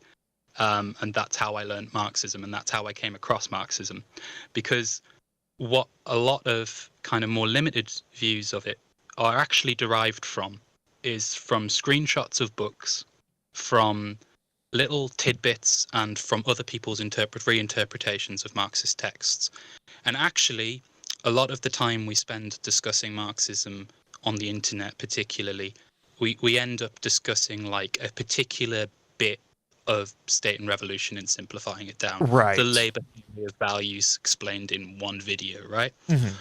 What we don't do on a lot of online content kind of stuff is ever try to develop a Marxist critique of now. And that's something that's like quite sorely lacking, I think, in terms of like what forces we do have on the internet and like what we are capable of saying. And I think that there's an element of a lot of the traditions that exist now within the kind of fetishization of Marxism and its attempt to transform it into a cultural thing, a kind of commodified and anti-commodity almost, if that's even a framing that makes sense. Mm-hmm. But yeah, this attempt to transform Marxism into a cultural occurrence, and one that isn't vested in any kind of actual real struggle and all this kind of stuff is very much driven by real processes of investment and very, very much driven by bourgeois meddling and things like that. That definitely happens. But it's also the result of a critical culture that is based upon social media, which leads it to be hostile and irreverent and sarcastic. I mean, there's a lot of jokes about the idea I've seen going around on Twitter lately, the idea that like no one can actually physically post sincerely on a social media website anymore. And that holds some water. People can't, and it's not untrue. It works on the basis of dunking, of clout, and which leads us to tend to focus in on the sick jokes that Marx and Lenin make, the funny things they say about their opponents, the denunciations they make, and less on like what political economy is, what socialism is. I think you articulate that super well as far as like social media goes, because I've kind of had the same problem. It's actually why your Twitter's pretty good. You actually you use Twitter in a way that almost I enjoy a lot. You actually write stuff out, you create threads, you use it as a platform for like actual like articulate thought, where you're talking about this new sort of, and this is a very postmodern tonality if you ask me. I think you probably agree that there is this sort of just like, it's just clout chasing. It's this dunking, it's this it's not an actual and in some ways it's sort of like this anti-intellectualism maybe, and I don't mean that, some people think intellectualism is, I don't use that in the context of like elitism or whatever, but like through the pursuit of trying to understand some things, contending with theory and stuff like that. That's not, social media has not been facilitated in that regard whatsoever, and things like and even the structure where it's possible, something like Reddit, it hardly is either, right? And I've definitely, we have talked about, many people in stream probably can attest, we have talked about that weird new postmodern tonality with this I want to say the clout chasing, but it does create this weird confused state, and it sucks. It sucks a lot. It actually depresses me quite a bit. The Twitter, I've thought about leaving Twitter many a times because of it. I've deleted the app off my phone so many times at this point. But who can also deny that even when you're trying to use it in a pragmatic way, that there is a social utility, and B, like, we're all addicts. Like every one of us using the internet is an addict. We just need to kind of accept that, and understand that this medium does actually physically change the composition of your brain. So I think that's something. But what it has produced is a kind of cultural form of articulation, which rests upon kind of in-groups and out-groups, different kind of cultural formations, different friendship groups, which then go on to call themselves communists or Marxists or whatever. And it's a perfectly reasonable way to be politicized in this day and age, right? For sure. I do not think that everyone doing that is bad. I do not think that it's a waste of time. I mean, in some ways, you're at least getting practice for arguments, right? Right, for sure. But at the same time, if you don't, after a while, start to treat it as something other than this constant train, you're going to be saying the same thing that you were saying 5 years ago in the next 5 years, right? 100%. Because it's not based upon material reality. And you can see this in a number of new sort of conspiracist trends that have undue weight on these internet spaces than actually would be afforded them in reality, where we hear people say things such as like capitalism has already been abolished, or all capital is one thing and the world is dominated just by the dollar and there is no competition and every nation state has the same interest, or nation states have been obliterated, or all these kind of absurd things that are very patently untrue if you actually look at the material world, right? But at the same time, and those are the more problematic trends in my opinion, people who reject the idea of material investigation of the world, people who reject the idea that any of this could ever change and then call themselves Marxists when Marxism is a theory of change. Right. It's quite a bizarre thing to me. But what it also does is it provides a simulacra of a critical environment. Mm-hmm. And I think it's important to stress the simulacra, because every time we have there's sort of two types of tweet that crop up in relation to each other all the time, right? Mm-hmm. There's the read don't read debate, which Yeah. we all love. We all love that debate. Like, maybe we should actually be talking about literacy, but maybe Yeah. that's a whole can of worms that we don't want to open yet. But yeah, the read don't read debate, and then that gets followed by a tweet about how regularly we have the read don't read debate. And the reason that we have the read don't read debate so often is because we have a simulacra of a critical environment where once a train starts going and everyone starts feeding in on it, we culturally feel compelled to do so because otherwise people aren't going to pay attention to us on that medium, right? Right. And that creates a self-perpetuating cycle where every time we can have this argument, this pretense toward an argument as well. None of us really interact with each other on opposing sides, if there are such things, really. Right. And actually what tends to happen is it just becomes a slinging match from people who haven't read each other's positions, aren't going to read each other's positions, have no intent to read each other's positions, and are instead just engaged in this purely performative pretense toward a critical environment. And the fact that we feel it is a critical environment is important, because if we feel it is a critical environment, I think, on kind of left Twitter, because we're developing ideas with each other and we can chat to each other and things like that.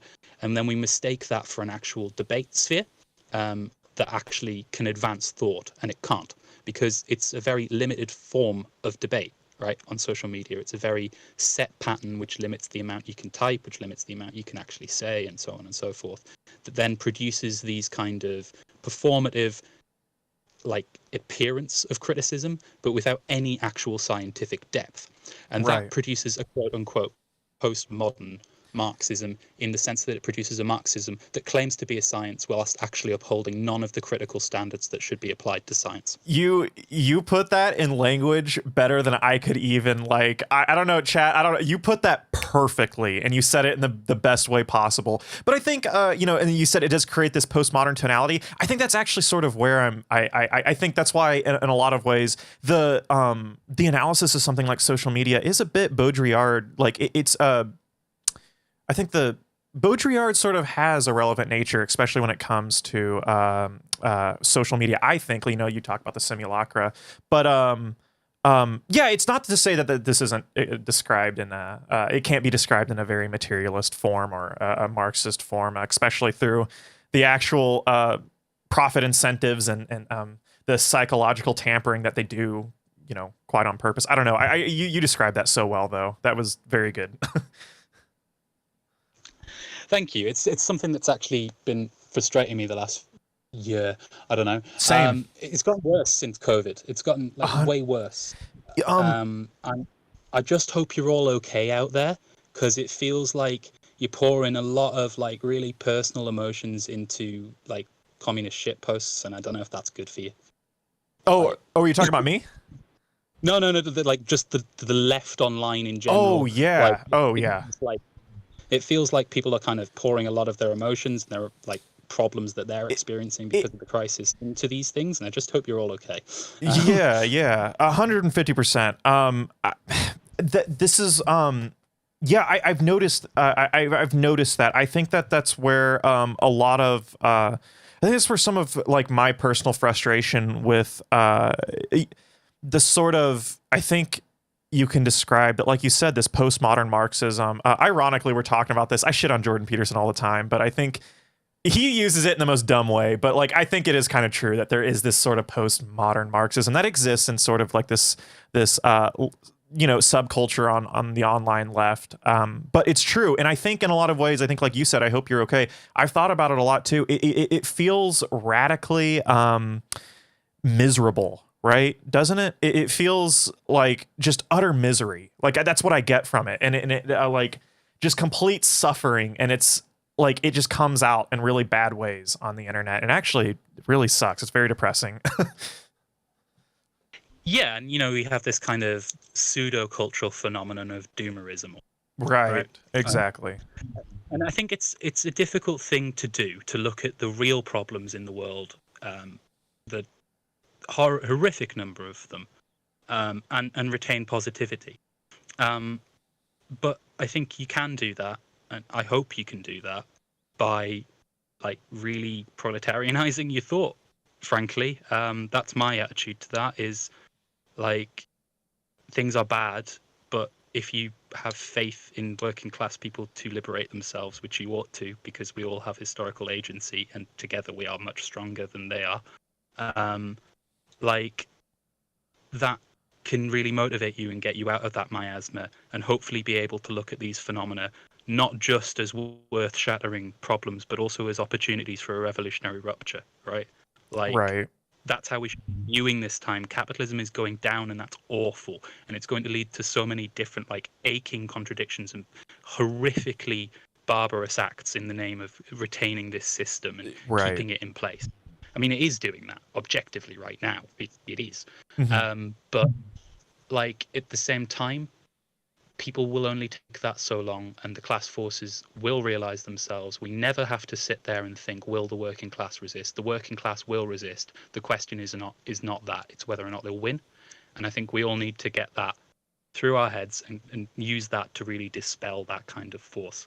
It's a criticism that actually a patron of mine made, that is in the chat right now, PLK, and I just kind of want to acknowledge that there, that we would in, you know, Prolekult's films cover a lot of really dark kind of things a lot of the time, and it's something, like, we have been accused of, like, promoting doomerism, and I really hope we never do, because actually my intent is always to say, like, look, we are stronger than this, we can overcome this, a new social system is possible, historical motion is possible, and I think that's something I just want to sort of stay here, and I think that it's been really clarifying to think about that and think through the doomer stereotypes and how they arise, and things like that, and what can be done more to combat that kind of nihilism, because it is a very strong force among the working class right now, and it does need to be fought. I think that is something that I suffer from a little bit. I definitely suffer from a little bit of this definite, like, weird nihilism, and it's like a nihilism from examining other nihilism too, right? It's like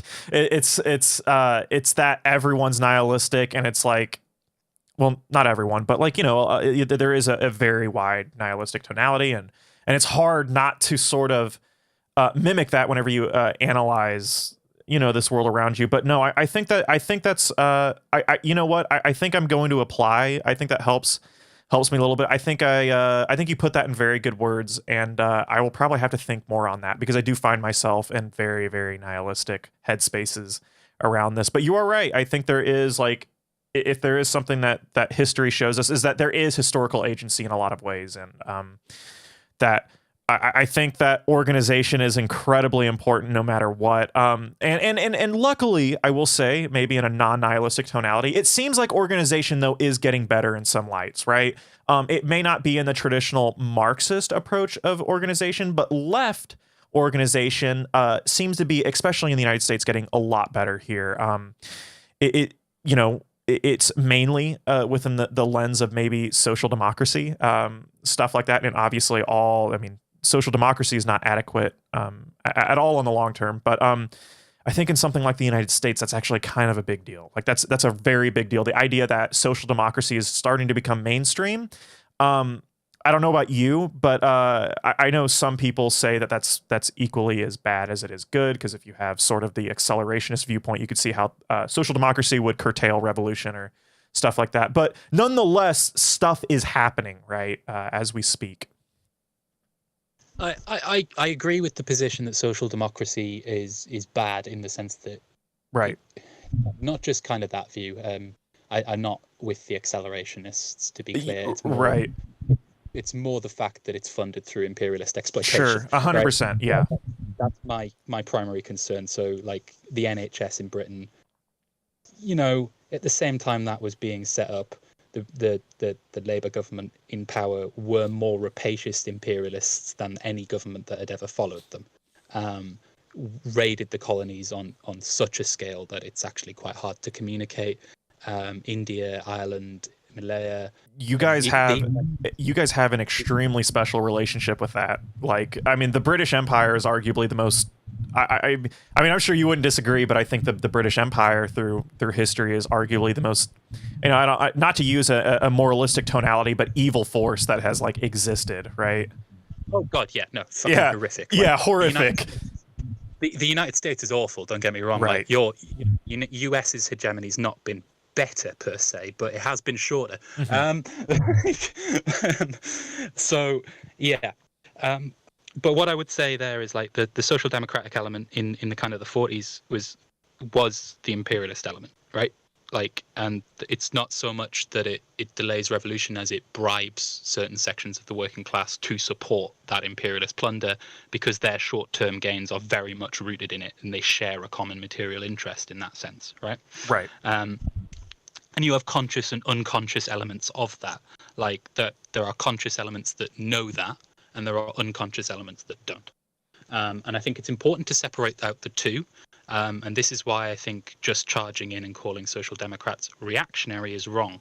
Right. Though, because Henrik Grossman, again, a really important philosophical figure who the writer Ted Rees has done a huge amount of work in saving the image of lately. I was lucky enough to like edit Ted's book, first book on it. He's got another one coming out, I believe.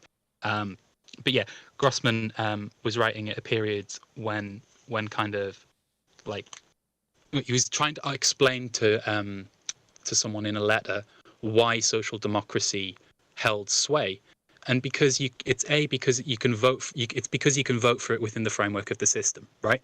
It holds sway because it appears to be a natural development. It appears to express the interests of the working class. It is, in a time of normality before class struggle, it is a position of the working class in a sense, because it does draw out the immediate national interests of a proletariat in a national context, right? Right. And of sections of them.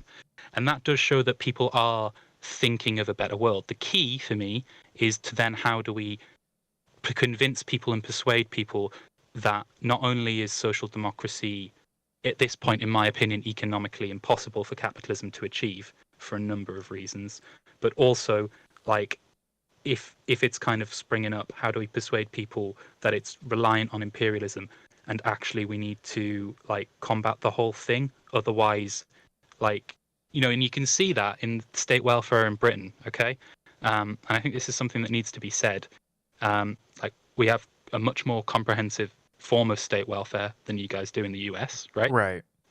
Much better. But not really, though, because like you have a circumstance in some ways, yes, but in other ways, like we have a circumstance where the whole lives of people on benefits is decided and organized for them. Oh, 100%. I just the healthcare. I mean, dude, the healthcare situation in the United States is fucking dismal. It is fucking terrible. It is dystopian as shit. Yeah. Yeah. No, absolutely. And, you know, we have elements of that creeping in, though, right? Social democracy hasn't held, and it's not just ideological, it's material. Like, we have, like, the NHS has been privatized to shit. We have, like, new elements coming in. We had first, as they do these things, they were first applied to migrant workers, where we have now a two-tiered NHS system where migrants have to pay for healthcare and no one else does. They're going to expand that. That's not a kind of little thing. They're going to expand that, and the next thing is they're going to make it so if you have a problem health condition, by which they mean if you drink, you eat too much, or you smoke, then they'll start charging you for that healthcare as well. So they're segmenting it off in order to privatize it for specific people and demographics, which is a really pernicious approach in and of itself, but also I think highlights like the reaction of once you are dependent on state welfare, when capitalists decide to get rid of it, it's a lot worse than it was before. Okay? Like when they start to cut back, it impacts people in horrific ways. And like the degree of childhood poverty in Britain is astonishing right now. The degree of poverty in general in Britain is astonishing.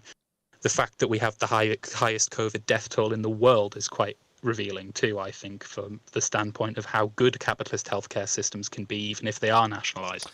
Right. I recently saw that today as well, actually, that number. Yeah.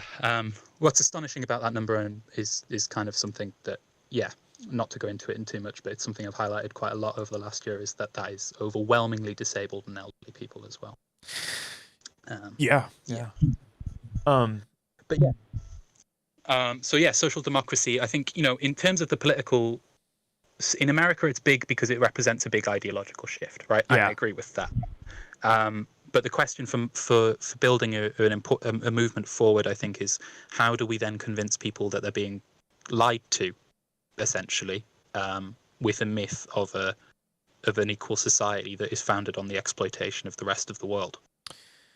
Yeah, and I mean, there's even like it really truly is just sort of a very vague appearance of equality in so many ways. I think I have the approach in a lot of ways where I've kind of shifted some of the way I look at politics in some regards. I think for the United States, I have the idea that that I think achieving social democracy is sort of one of the only ways where we could fundamentally understand its issues. And I think I kind of have that approach, that sort of that sort of approach to a lot of political arenas in the U.S. So, for example, I think I kind of fundamentally agreed most with the argument with as far as Joe Biden goes, that look, in order to point out Joe Biden's terrible fucking policy positions and you know, just political approach to things, is to actually fundamentally ensure that he holds office, right, as opposed to someone like Trump. I think we're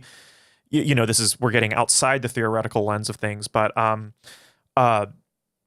Trump in so many ways is a scapegoat for, I mean, just like everyone in this country, right? From the outside, it may not look like that, but at least my personal experience with most people is that no, Trump is the issue. It's not the fundamental system itself. And I think bringing that system to the limelight and say something like social democracy is then where you can organize most effectively and say, like, look, do you see the fundamental issues that are going on? Do you see what is happening, essentially? And I think from there, mobilization could be even more possible. I know a lot of people have the approach that no, actually, social democracy would just completely crush political movements, but I don't know if I quite see that. I see it kind of the opposite in many ways, but of course, history will tell. So, I mean, I think you're right in some senses, but I kind of want to offer like a little critique from the British experience, which might help. So, in terms of what you're saying about what you're essentially saying there is experience, struggle and experience are the great educators, right? In a lot of ways, yeah. And you're right, that you're absolutely correct upon. The only way for a US working class to understand what social democracy is, in a sense, is to have lived under it. Yeah. Right?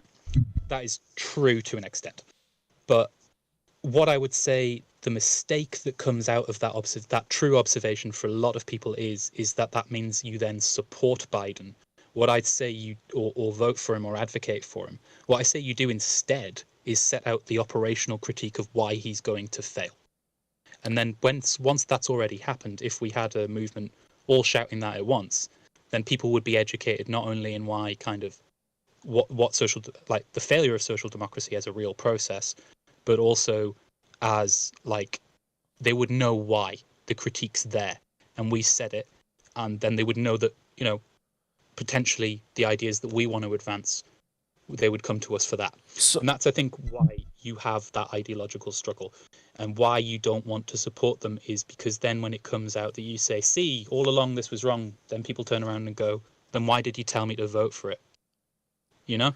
Oh, like, yeah. So what would your approach? Okay. So fair enough. We're on the approach of sort of like electoralism at this point. What would you fundamentally advocate for as far as like electoral politics goes per se? Are you in the camp of completely ditching it because it's bourgeoisie electoralism, which it is? Yeah. I think at the moment when it's taken as an abstract question, I wouldn't be against engaging with these institutions where it's tactically useful. Right. In a concrete position, we're in a phase where bourgeois democracy is failing to resolve the bourgeoisie's conflicts with each other. Mm-hmm. And so actually, I fail to see how any proletarian agenda could be advanced outside of an actual practical movement building. That doesn't mean you never stand for positions, but I wouldn't work within the Dems, and I wouldn't vote for the Dems. Similarly, obviously, with the Republicans in the United States. In Britain, I advocate for people to leave the Labour Party at the moment. Like that's my solid line and has been for quite a while. I didn't support Corbynism. which I know is quite distinct from a lot of the left.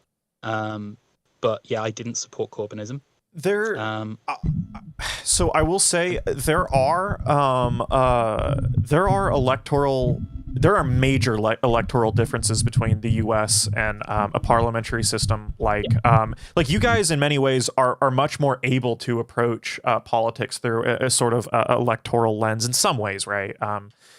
In the U.S., it is much more. It's a far larger duopoly per se. Not that kind of that in your parliamentary system it sort of is too, but the potential for politics outside of that duopoly is much higher than something like the U.S. No, I fundamentally think that from our trajectory, what's going on, I actually think that I know some people don't like this. I think it's borderline instinctual to ensure that the Republicans win in any capacity.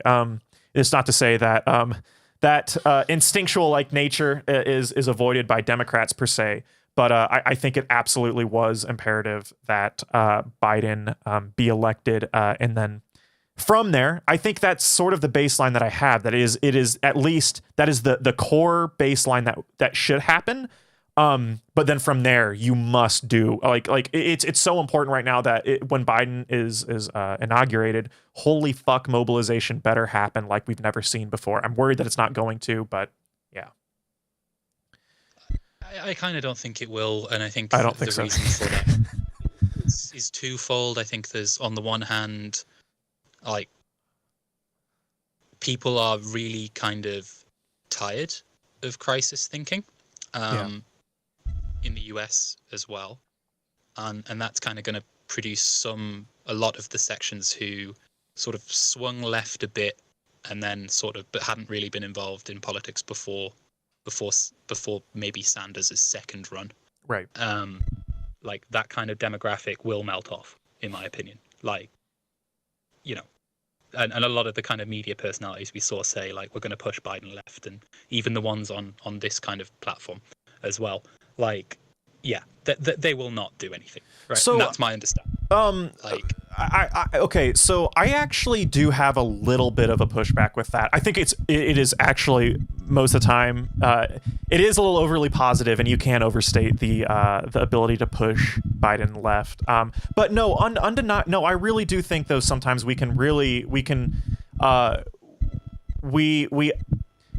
we understate the actual ability, though, to actually sort of do that on individual things. So, for example, something just happened, and this is a big fucking deal in America, right? Biden he's, according to sources, he's going to cancel the Keystone XL pipeline. That would have never fucking happened, ever, if someone like Bernie Sanders never came along, or Bernie didn't have the fundamental electoral support that we saw. So whether or not we push Biden left in the abstract sort of in many ways is a little irrelevant, rather than that we do get actual material political concessions from Biden, though. Nonetheless, is it enough? Fuck no. But I still think that we should be clear. I think that that's something that's important. We talked a little bit about nihilism earlier. I think that that's something that might be a little overly nihilistic, is that we can't fundamentally get policy concessions out of Biden. I think that is something that is it enough? No, but there are glimmers of that everywhere. I think that is completely still possible. It's just, to a dismal extent, if that makes sense. It's not impossible. Like, so one of the big things that's like being discussed is like minimum wage is a big debate in the US, right? And like, here's a case of, you can see people kind of holding the fact that like most of us believe we need to abolish wage slavery, right? Wage labor, but like, instead of that, like, there's being offered $15. So a lot of people are like, well, that's not enough, and that's true, but that also doesn't mean you should forsake that demand when workers are raising it. In fact, you need to raise it when workers are raising it, because they're raising it, and if you're not raising it, then you're not even as politically advanced as like that. If you want to be advanced a kind of communist politic, you have to keep up with that. But also because, like, objectively, like, it is important to improve the conditions of the working class if you're actually going to try and build political influence with them, right? Like that has to happen. At the same time, where I think I disagree with the push Biden left position as a position, would be that it posits a number of things that kind of haven't happened as happening. And I think it leads to a mentality of us seeing any policy concession given by Biden as the result of a lobby that intends to push him left, which would normally be like, you know, the kind of DSA caucuses and so on and so forth, would be their understanding that they did that, for example. And I don't want to crit on any organization or anything like that. But what I want to say is that that is kind of false. So take the Keystone Pipeline. Like, on the one hand, yeah, it might be influenced by the Sanders push, but on the other hand, they're under a fuck ton of pressure from an emerging industry. And at the same time, the Dems want to disturb the manufacturing support that the Republicans normally get in their base.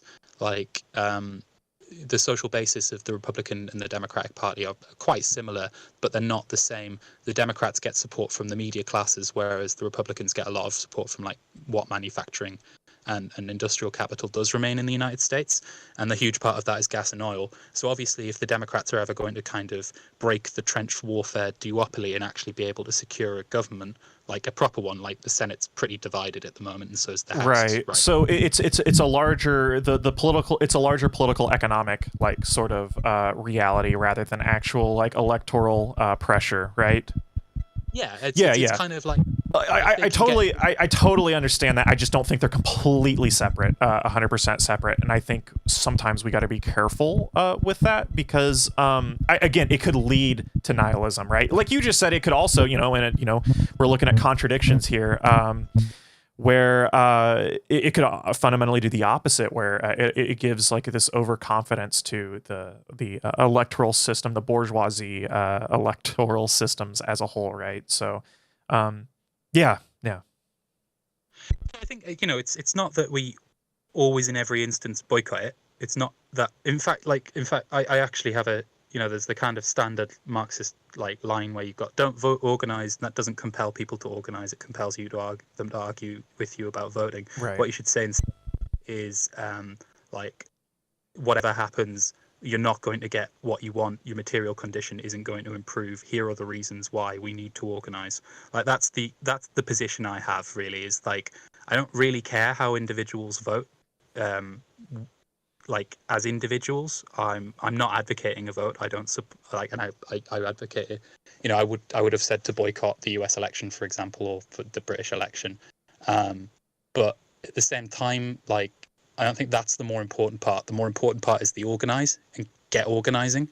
And that's where we ought to lay emphasis on the positive step and the critique of why these people aren't going to be able to push through actually positive demands. 150%, right? Organization is like absolutely paramount. Nothing, like fundamentally nothing happens without that, right? I'm with you 100% there for sure.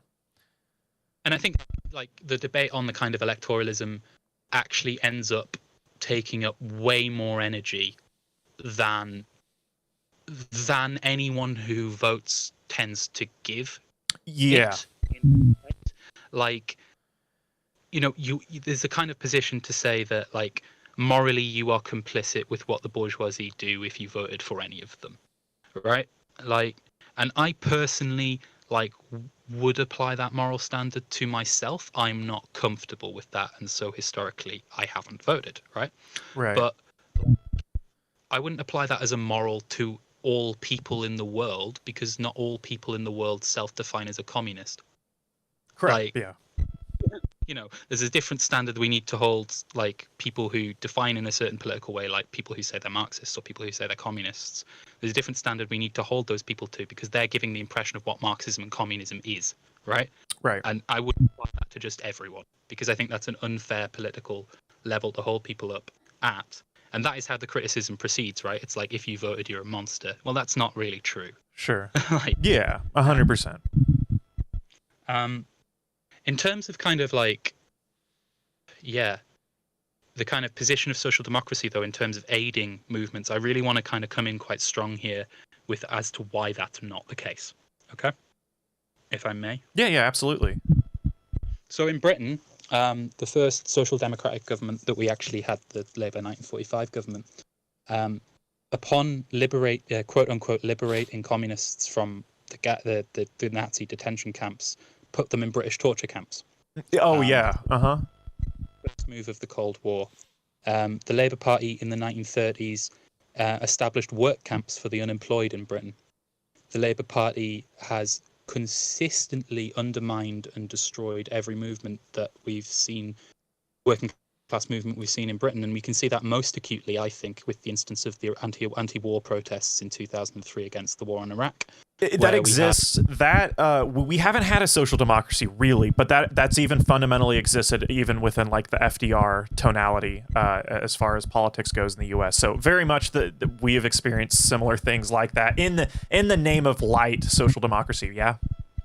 Yeah, and I think that the key here though is like you have these people who are able to position themselves as champions of the working class, and so on and so forth, and friends of the common people. Or whatever. And in fact, in most instances, certainly in terms of imperialism, they're brutalizing people, but then also in terms of the left in their own nations, they attack communists, they attack leftists. They do not give you ground to organize. Yeah. They will come out.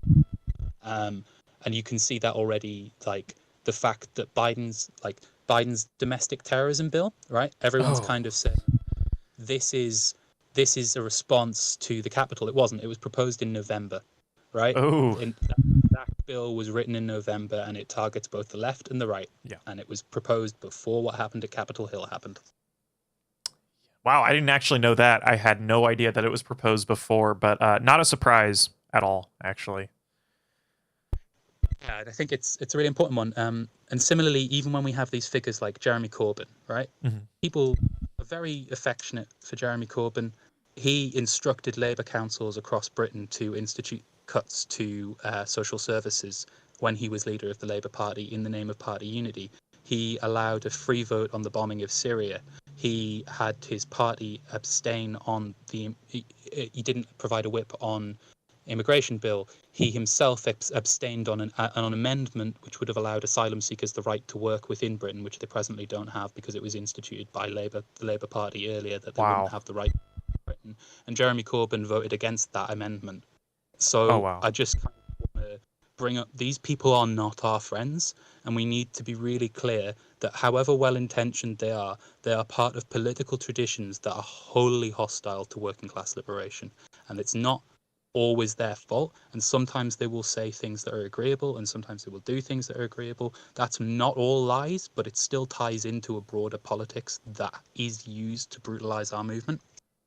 Wow. Okay. Yeah. No. Absolutely. I didn't know about some of the actual core policy. Wow. I had no idea that Corbyn did that. Obviously. That. Wow. Holy fuck. That's very depressing. Wow.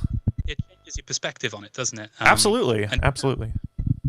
At the time, for example, that the Syria vote was happening, I was actually at a demonstration against the war on Syria, and the speakers were saying like, Jeremy Corbyn's a hero and all these kind of things, and we just need to vote Labour and then we can change all this and it won't happen.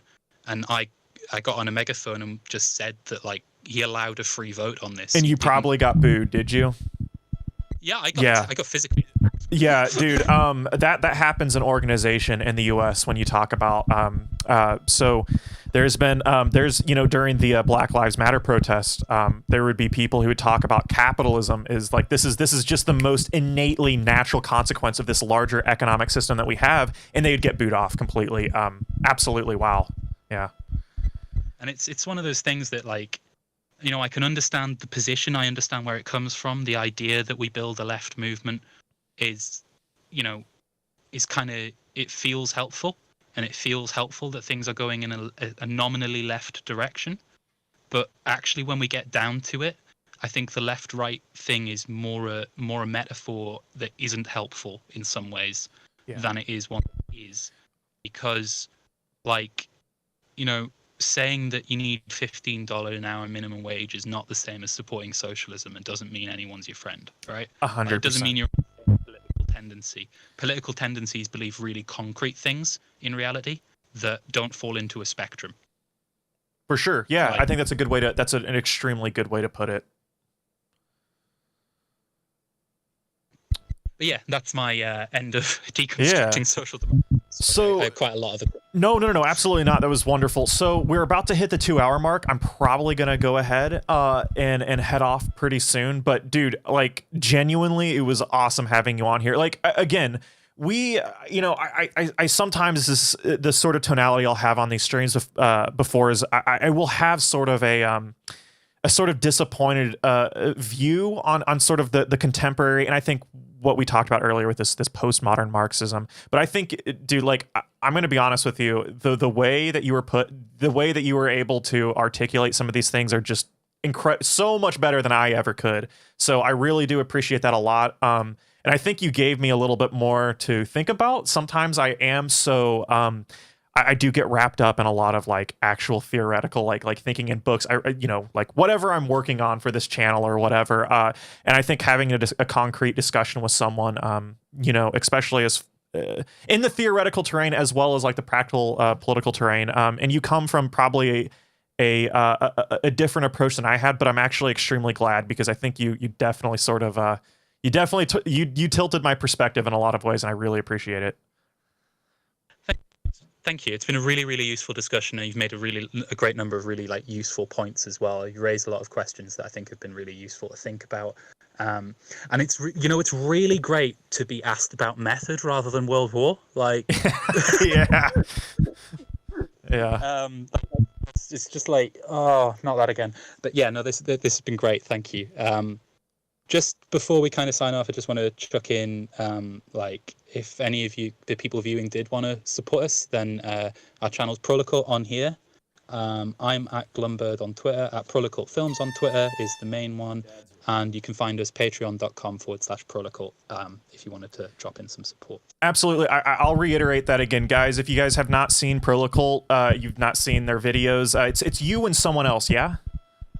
Yeah, me and comrade Alex. She edits our videos and does a lot of that kind of work. Comes up with visual sequences. I write and narrate. Yeah. Okay. Perfect. So, guys, definitely check them out. Again, we contend with some Marxist theory. But we are in a lot of ways a critical theory channel. But nonetheless, if you guys want to learn about sort of I don't know. You guys just make extremely structured, focused videos. They're extremely good. Like far better than I think you might have some of the same problems with the practical political analysis that we see today. It's sort of I don't know what like we see channels like Secular Talk or it just seems very unfocused compared to what you guys are doing, and it's extremely good. I really like your channel a lot. Thank you very much. I think my kind of big thing is that a lot of like the left does news channels, but like we don't need news channels. We need analysis. Yeah, exactly. I think that's what I would. Again, you're able to put shit in words. It's so much better than me. But yeah, no, that's exactly it. Like we need more actual analysis rather than just like this weird news reporting analysis that we get. Something else that we see is we talked about a little bit is politics as entertainment. Not that that's inherently bad, but like that's like a lot of the focus today is just like kind of politics as entertainment, and yeah. Yeah, and as we said earlier, I think that can be quite damaging to like analysis and your ability to actually understand the world in some ways. 100%. Yeah. Like, no one watch like fucking Inception and then go build an analysis on that, Yeah, I completely agree. But I thank you so much for coming on. We'll have to do this. We'll have to do this again sometime soon, maybe in a couple months or so. Maybe if she's interested. You say Alex? She? Yeah. If she's interested in coming on as well, that would be absolutely wonderful too. If she's interested, but let's do that. I will, if you don't mind. So I'm actually gonna, I'll go ahead and I'm gonna leave the call. I'll stay on stream for just a couple minutes for everyone else, but I'm gonna go ahead and leave the call. Thank you so much for coming on, man. Thank you. No worries. Awesome. Thanks. Bye. See you again soon. Bye. All right, guys. Yeah, that was cool. I really, that was a really good stream. I actually, I really enjoyed that quite a bit. David, thank you so much for anyone who donated. And I did not get to thank you in the middle of that. I didn't want to interrupt. David, thank you so much, man. That was $25 donations throughout tonight. Thank you so much. I genuinely, from the bottom of my heart, thank you. Everyone else, thank you for sticking around, listening to everything. Definitely check out Prolekult. They make extremely good videos, surprisingly good, genuinely, and the writing's very, very well done. As always, yeah, we're probably gonna head off pretty soon. I always give the same spiel. If you guys do want to support on Patreon, definitely pledge a couple dollars a month if you can. Maybe you could join YouTube members, whatever floats your boat, whatever you want to do. Definitely keeps us alive and going. Also, Prolekult also has a Patreon as well. If you do enjoy their videos, definitely pledge a couple bucks if you can. Yeah, so thank you guys a ton. I really, dude, this is a lot of fun. We'll do more streams like this. This is definitely one of my favorites. Also, dude, guys, I don't know about you. James is able to put stuff in language that I can't. He needs to be on more channels and more streams for sure. He's definitely, it is insane that he doesn't have I don't know. I haven't seen him on anything else. Super, super interesting conversation. So thank you guys so much. I really appreciate all of you guys. So yeah, I will see you soon. Also, guys, my video is about to premiere. Engels' Socialism, Utopian, and Scientific is going to be premiered, I think, at 5:30, so an hour and a half. So definitely be on the lookout for that. So thank you guys so much. Genuinely appreciate all of you guys. I'm heading out of here.